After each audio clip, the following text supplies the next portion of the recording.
ನೋಡಿ, ಮಳೆ ಬಿದ್ದರೆ ಈ ರಸ್ತೆ ಈ ರೀತಿ ಇರುತ್ತೆ. ಇದು ಚಿಕ್ಕಬಳ್ಳಾಪುರಿಗೆ ಹೊಂದ್ಕೊಂಡಿರೋಂಥ ರಸ್ತೆ. ಪ್ರತಿನಿತ್ಯ ಇಲ್ಲಿ ಸಾವಿರಾರು ಜನ ಓಡಾಡ್ತಾ ಇರ್ತಾರೆ. ಇದೇ ರಸ್ತೆಯಲ್ಲೇ ನಂದಿಗೆ ಹೋಗಬೇಕು, ಇದೇ ರಸ್ತೆಯಲ್ಲೇ ಇಲ್ಲಿರುವಂಥ ಸತ್ಯಸಾಯಿ ಆಸ್ಪತ್ರೆಗೆ ಹೋಗಬೇಕು.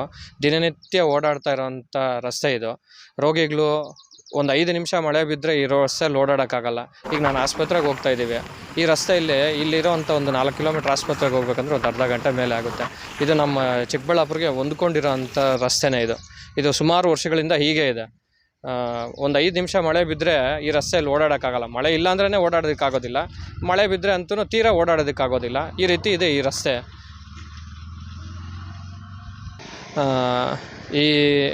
ಇದಕ್ಕೆ ಸಂಬಂಧಪಟ್ಟಂಥ ಅಧಿಕಾರಿಗಳು ಯಾರಿದ್ದಾರೆ, ಈ ಕ್ಷೇತ್ರದ ಅಭಿವೃದ್ಧಿಗೆ ಇರುವಂಥ ಶಾಸಕರಾಗಿರ್ಬೋದು, ಯಾರೇ ಆಗಿರ್ಬೋದು, ಈ ರಸ್ತೆಗಳನ್ನ ದಯವಿಟ್ಟು ಸರಿಪಡಿಸಿ. ಇದರಿಂದ ಸಾರ್ವಜನಿಕರಿಗೆ ತುಂಬ ತೊಂದರೆ ಆಗ್ತಾಯಿದೆ. ನೀವು ಆದಷ್ಟು ಬೇಗ ಈ ಅತಿ ಮುಖ್ಯವಾದಂಥ ರಸ್ತೆಗಳನ್ನು ಸಾರ್ವಜನಿಕರಿಗೆ ನೀವು ಬೇಗ ರೆಡಿ ಮಾಡಿ ಕೊಡಬೇಕು ಅಂತ ಒಂದು ಮನವಿ ಮಾಡ್ಕೊತಾ ಇದ್ದೀವಿ. Thank you sir. ತಮ್ಮ ಹೆಸರು? ನನ್ನ ಹೆಸರು ಶ್ರೀಧರ್. ಈ ರಸ್ತೆಯಲ್ಲಿ ಓಡಾಡ್ತಾ ಇರ್ತೀವಿ ಯಾವಾಗ್ಲೂ. ಈ ರೋಡಲ್ಲಿ ಓಡೋದಕ್ಕೆ ತುಂಬ ಫಜೀತಿ ಆಗೋಗುತ್ತೆ. ಮಳೆ ಬಂದರೆ ಅಂತೂ ಓಡಾಡೋಕ್ಕಾಗಲ್ಲ. ಮತ್ತು ಜನರು ಸುಮ್ಮನೆ ಇವಾಗ ಎಲೆಕ್ಷನ್ ಪ್ರದೀಪ್ ಈಶ್ವರ್ ಅವ್ರು ಗೆದ್ದಿದ್ದಾರೆ, ಬಂದು ಇಲ್ಲಿ ನೋಡಲಿಲ್ಲ, ಮಾಡಲಿಲ್ಲ. ಇನ್ನೊಂದೇನು ಅಂದರೆ ಧೂಳು. ಸಾಯಂಕಾಲ ನೋಡಬೇಕು ಅಂದರೆ ಆ ಟಿಪ್ಪರ್ಗೆ ಬೇರೆ ಬಂದು ತುಂಬ ಧೂಳು ಸರ್, ಹೋಗೋಕ್ಕಾಗಲ್ಲ, ಕಣ್ಣು ಮುಚ್ಕೊಂಡು ಹೋಗಬೇಕು, ಡಸ್ಟ್ ಅಲರ್ಜಿ ಆಗುತ್ತೆ. ಈ ರೋಡ್ ವ್ಯವಸ್ಥೆ ಇದ್ದರೆ ಹೆಂಗೆ ಸರ್ ಓಡಾಡೋದು? ಮಕ್ಕಳೇ ಆಗಲಿ, ಹೆಂಗಸರಾಗಲಿ, ಯಾರೇ ಆಗಲಿ ಪ್ರಾಬ್ಲಮ್ ಆಗುತ್ತೆ. ಏನೇನೋ ಒಂದು ಆಕ್ಸಿಡೆಂಟ್ ಆಗೋವರೆಗೂ ಯಾರೂ ಬರೋಲ್ಲ ಸರ್ ಇಲ್ಲಿಗೆ. ನಮಗಂತೂ ರಸ್ತೆ ಅಂದರೆ ತುಂಬ ಬೇಜಾರಾಗೋಗ್ಬಿಟ್ಟಿದೆ ಈ ರಸ್ತೆಯಲ್ಲಿ ಓಡಾಡೋದಕ್ಕೆ.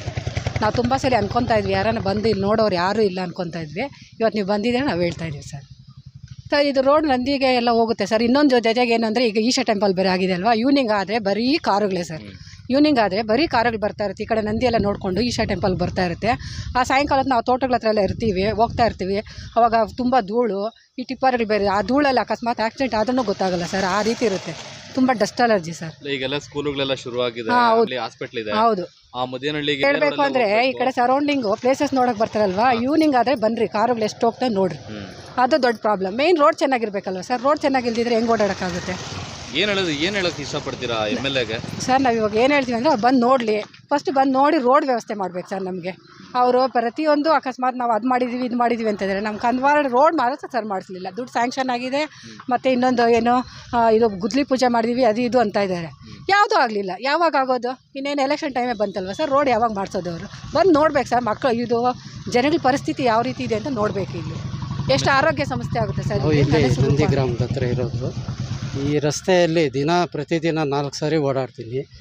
ಒಂದು ಸರಿನೂ ನ್ಯಾಯವಾಗಿ ಓಡಾಡೋಣಂದರೆ ಮನಸ್ಸಲ್ಲಿ ಭಯ ಇಟ್ಕೊಂಡು ಓಡಾಡಬೇಕು. 2 ವೀಲರಲ್ಲಂತೂ ತುಂಬ ಕಷ್ಟ ಆಗೋಗಿದೆ. ಯಾಕೆ? ಎಲ್ಲಿ ಗುಣಿಗಳು ಸರ್, 2 ಅಡಿ 3 ಅಡಿ ಗುಣಿಗಳಿದ್ದಾವೆ.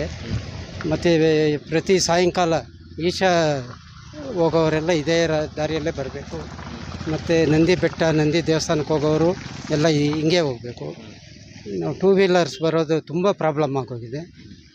ಈ MLA ಸಾಹೇಬರು ಏನಾದರೂ ಅನುಕೂಲ ಮಾಡಿಕೊಟ್ಟು ಪ್ರಜೆಗಳಿಗೆ ಓಡಾಡೋಕ್ಕೆ ಅನುಕೂಲ ಮಾಡಿಕೊಟ್ರೆ ತುಂಬ ಅನುಕೂಲ ಆಗುತ್ತೆ. ಶಾಸಕರು ಆಲ್ರೆಡಿ ಇದಕ್ಕೆ ಅನುದಾನ ತಗೊಂಡು ಬಂದು 2 ವರ್ಷದಿಂದ ಹೇಳ್ತಾನೆ ಇದ್ದಾರೆ, ಇದುವರೆಗೂ ಆಗಿಲ್ಲ. ಇನ್ನು ಮುಂದೆ ಆದರೂ ಈ ಕಡೆ ಗಮನ ಹರಿಸಿ ರಸ್ತೆ ರೆಡಿ ಮಾಡಿಕೊಡ್ಬೇಕಂತ